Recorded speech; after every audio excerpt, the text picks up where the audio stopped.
Hi guys, welcome to an interesting tutorial. Today I'll be teaching you how to make ruffles on your dress, and this type of ruffles is made with satin fabric.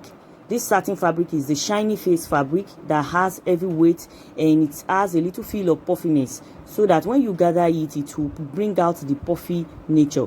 So here you also use an organza material to do this structure. So here I'll be using just 1 yard. But if you want it to be fuller than this, you can use 1.5 yard. So because my client is like a size 8, and 1 yard will be okay for the neckline. So I just mark for my radius. I mark 9.5 for my radius. I marked 9.5 for my radius, and I will just take that 9.5 all through.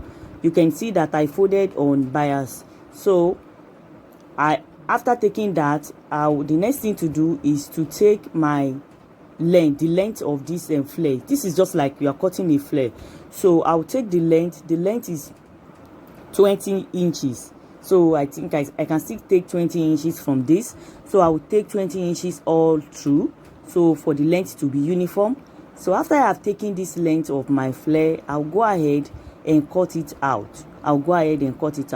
So after I have done that, like I told you that I only use 1 yard for this, but you can still use, it depends on how puffiness and how gathered you want it to be. If you want it to be more full, so you can just use 1.5 yard. So this is what I cut out from my 1 yard.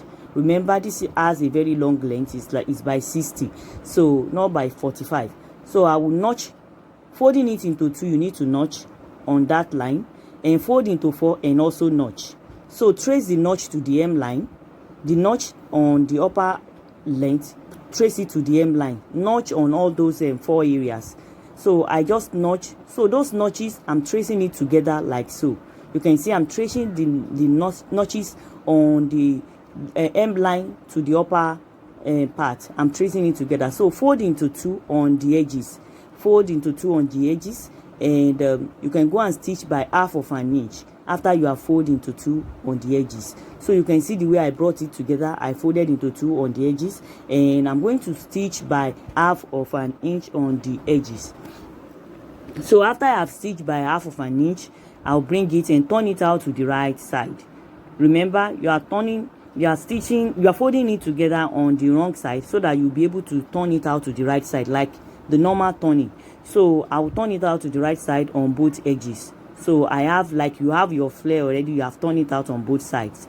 So but remember that the way you have folded it, one side will be longer, because one side is the hemline and one side is like maybe the waistline. Let me say maybe the waistline. So you're going to pleat the longer side, which is the hemline. You're going to pleat it on the shorter side. So that's what I'm trying to do, following my notches. You know, before I notched when I folded into 2, and I notched when I folded into 4, like you want to do a flare that you want to place on the waistline. So you are going to, now what you do now is to pleat the longer side on the shorter side. So I'll be pleating it like so. Just pleat it, make sure it's uniform. So that's why I'm pinning it down, following the notches that I did the other time, because the notches must follow each other. The notches on the hemline will go alongside with the one on the waistline. So I'll just go ahead, and after you have done your pinning, and the essence of the pinning is to make sure that the pleats are uniform. So you can still pleat without pinning, but if you pleat without pinning, it may be the pleat may be too much on some sides. So I'll go ahead now on my machine and stitch and pleat it, and stitch the pleat. So that's what I'm trying to do. I'm trying to stitch the pleat. So just make sure it is uniform. You know, there is a pin already, and when I get to all those points that I pinned, I'm going to remove the pin and still continue with the pleats. So that's what I'm trying to do here, pleating the longer side on the shorter side. So after I'm done with this, you will notice that one side has pleat, and the other side does not have pleat. One side has pleat and the other side does not have pleat. So all I want to do is, all you need to do is that when you are cutting this, you know our radius initially was 9. Make sure that when you measure the circumference, this circumference that I'm pleating on, it is more than it is almost times 2 of where you want to put it. Like the neckline that I want to put it, I measured it to be 34, but what I have here is almost 60 inches. Do you get what I'm saying? Because after this pleat, I'll still go and pleat on the neckline to make it full. So the more fuller it is, the more beautiful it will be.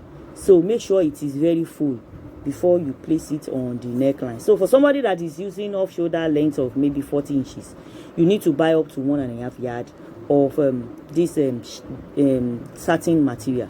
So this is what we have. Like I told you, there is pleat on one side and there is no pleat on the other side, like you have seen in this picture. So this is what I have after stitching it, and this is what I have. This is the other side that does not have pleat.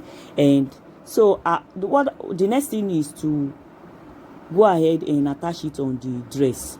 So this is the dress. The dress is one shoulder off shoulder.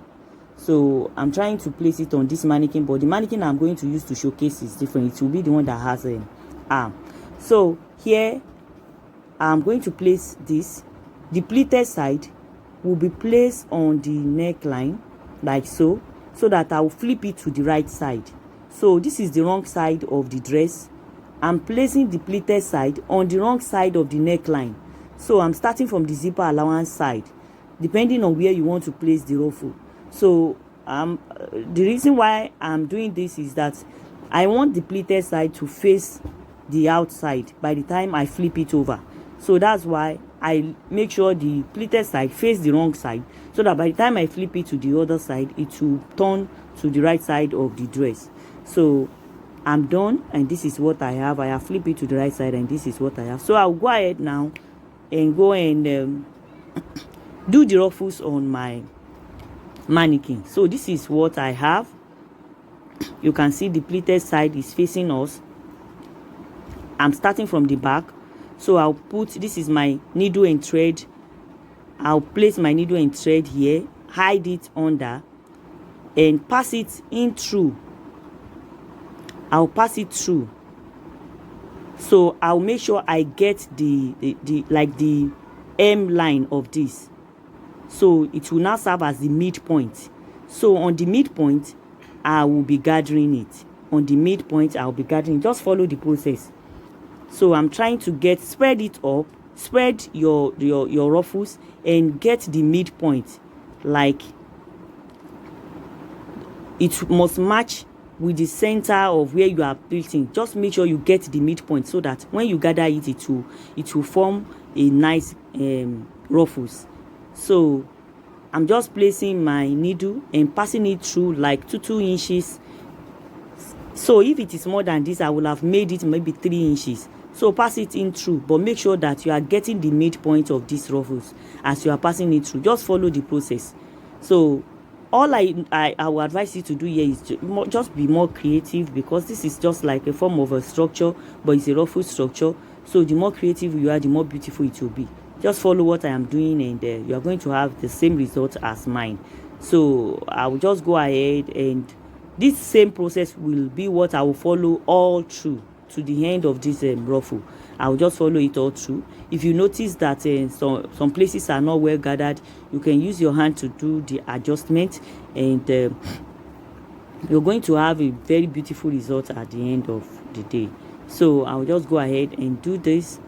And at some point you can knot, so that but before you knot, make sure you have used your hand to arrange it, and look at how it will be before you knot your thread.